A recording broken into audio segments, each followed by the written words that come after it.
All right, this week on a nostalgic rant, we are ranting about Gremlins, and we're gonna do this in a two-part. It's gonna be a two-part episode on the Gremlins movie. I think this is very appropriate because this is not just one movie.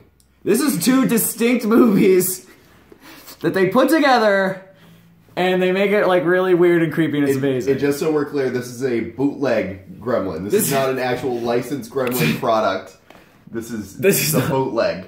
Yeah, so missing teeth that doesn't look like a Gremlin at all. So this is a Shremlin, not a Gremlin. Yeah, no copyright infringement this episode. That's right.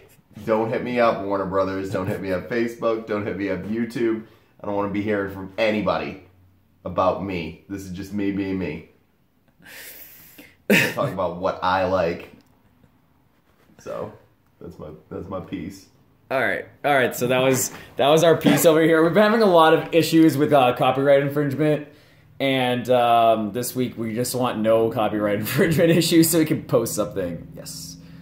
All right. Is that what we're up to? I think that's what we're up to. This is what I'm talking about. That Gremlins does not start like this, and I forgot that it didn't.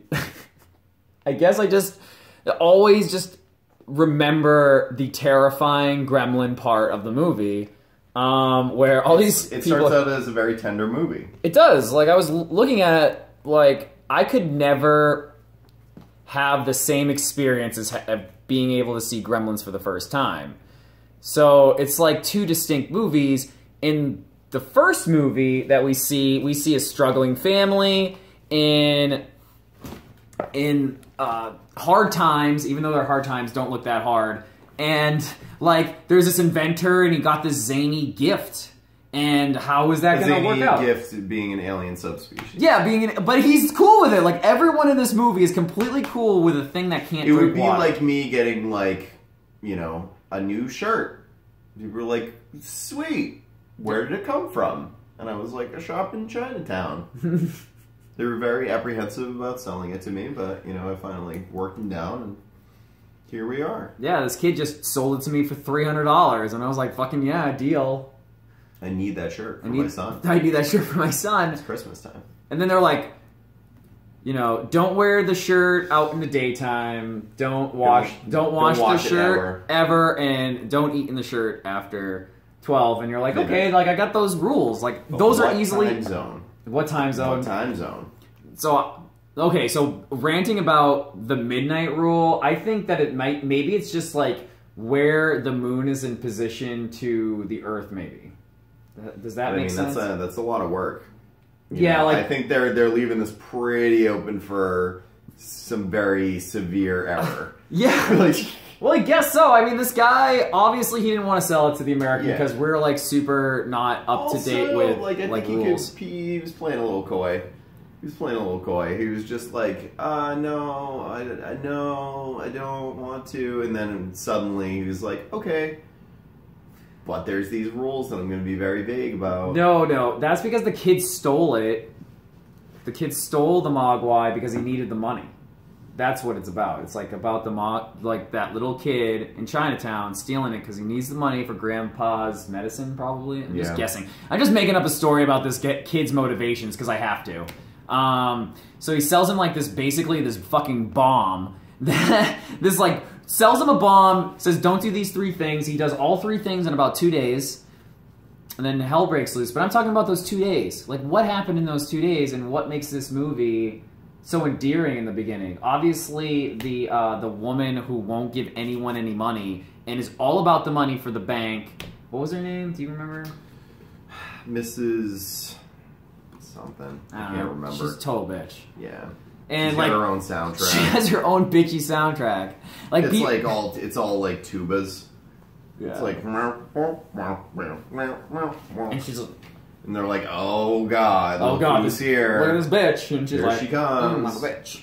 And she's like, give me this money and fuck you. Get out of my way. Anyways, so we're introduced to some characters. Where I don't even know what town this movie's supposed to take place. I'm Christmas. assuming like Minnesota. Yeah, it's like a solid Minnesota. Yeah, it's like a white Christmas Michigan. over there. And it's like not a terrible place. No. It looked pretty Cute nice. little downtown area.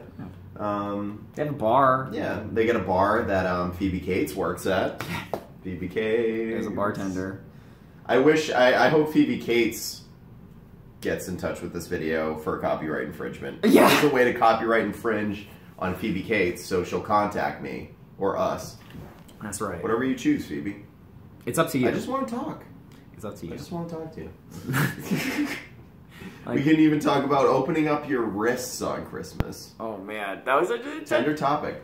So she totally set him up to fail on that conversation. Like, oh yeah, people get sad on Christmas. He's like, how do you like Christmas? And she's like, I think I'll kill myself. Yeah, don't talk to me about. But not me specifically. Just people. People want to do that. Some people out there, guys, but don't talk to me about it.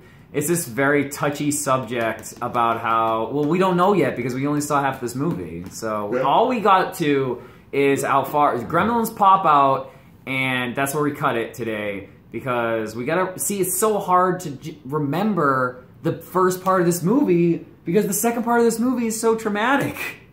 Well, I mean, it's like one of those movies where it's like 45 minutes of setup and then like an hour of like relentless payoff torture, like not on the audience, just like on this cute little town.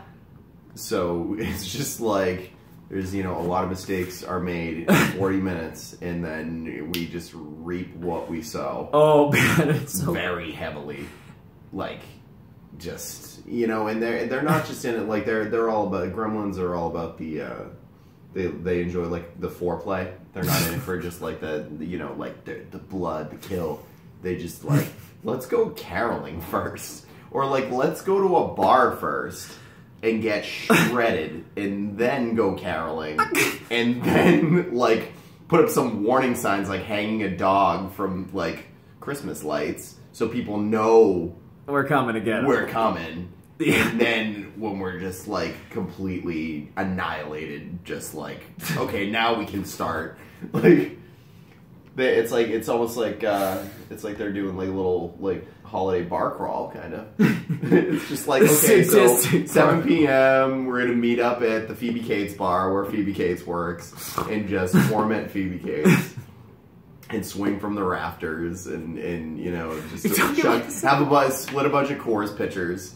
And then get our holiday gear on, go caroling at 8:30, and then after that, like whole night's open. Now we're just in that mindset to just do whatever the heart blast off. Yeah, wherever my heart takes me, dude. It's what I'm talking about. This movie is that setup is something that we get to discuss, and we got to discuss it a little bit today. This like hardcore setup of everything that you could do it wrong as quickly as possible. As quickly as humanly possible. Do it all wrong.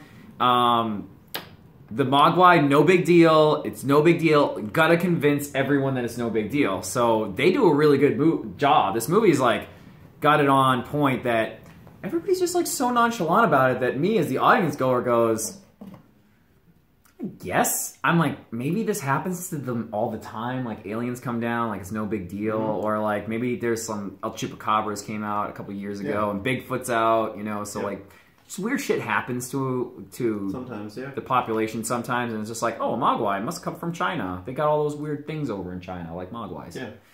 I've never been to China. I can't prove what species they have and don't have. It might be like pigeons out there, but obviously can't get wet. Gremlins running around the street. Yeah. But not near water. Not near water. Or food. They're sustained by... question mark? Bloodlust. I'm so afraid. Like, how did anyone take that thing and go, this is not dangerous, and then bring it into their house? They just rely on their own like little musical tweets that they do. I just don't understand. It's like a plant, like soaking in the rays of the sun. Maybe they're like plants. They just soak in the sun. But he's inside a cage most of the time, and he doesn't like light. No, he doesn't get energy from light or water or food. And food is bad, and water is bad, and light's bad. So all the things that you need for life, they're all bad. And you think that this thing is going to be okay, like being introduced into your like home or into your environment, into the United States. Like, you're doing bad things, man. You did bad things. You're an inventor. You should be like, wait a second, this is wrong. I've read a book. But he's a terrible inventor. I think he may have just watched other people read books, and he doodled in the background and was like, I'm totally an inventor. I'm in my own little world. Like, Yep. I don't know. These Mogwais are fucking dangerous, and I don't understand Stay away. how anyone could get close, even if one is so cute. I don't understand how that's a motivation to bring a fucking dirty bomb into your home. Like, that's what it is. The sweetest little dirty bomb. sweet, sadistic, dirty bombs. Right here. But not right here. This is not a gremlin. We're only talking about gremlins. We're not infringing on your rights. All right? We're not producing or reproducing gremlins in any way. We have only talked about how crazy the setup of this movie is. Because it's crazy. Crazy. Like, kid brings a dog to work and then the dog attacks this woman and still it's her fault. Yep. Like, what kind of world are we expected to be living in right now? A world that can sustain gremlins. In a world. In a world where people open up their wrists on Christmas. In a world where aliens are no big deal. Yeah. That when you bring an alien to a scientist, he doesn't shit his pants. Gremlin, I got like 2 of those. Yeah. I heard about gremlins on, I heard on VHS, man. There's this black VHS getting passed around. It's got gremlins on it. Like, I understand. I'm in that community. Yeah. It's not. They're out there. They're out there. There's no internet. It's not like somebody was like, "Oh shit, I found a gremlin in the woods." It got blown up by the light, and it was weird. Yep. Like, there's none of that shit. Nope. None of this. None of the YouTubes. All right. It was back in the day. People were calling each other on payphones, and to think that no one freaked out about gremlins is just preposterous. But you know what? We're gonna follow this up next week. Part 2 of the gremlining. Maybe it'll be the gremlining. Yeah, we have landed and got captured and got sold by an old Chinese man. Gremlins. Yep. Shit happens. All right, I'm done. You done?